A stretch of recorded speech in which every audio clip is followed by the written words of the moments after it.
Here's one of the exhaust fans. So it draws the air out, so the cooler air comes in. Here's another exhaust fan. That one's off. It's belt drive. But some Walmarts have exhaust fans that are direct drive. So these are belt drive exhaust fans. Here's another one right there. Here's another one. This one's also a belt drive.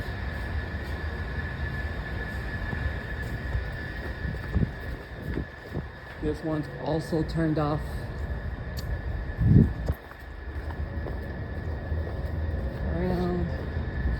They still have fluorescent lighting, but in the future they will upgrade to LED.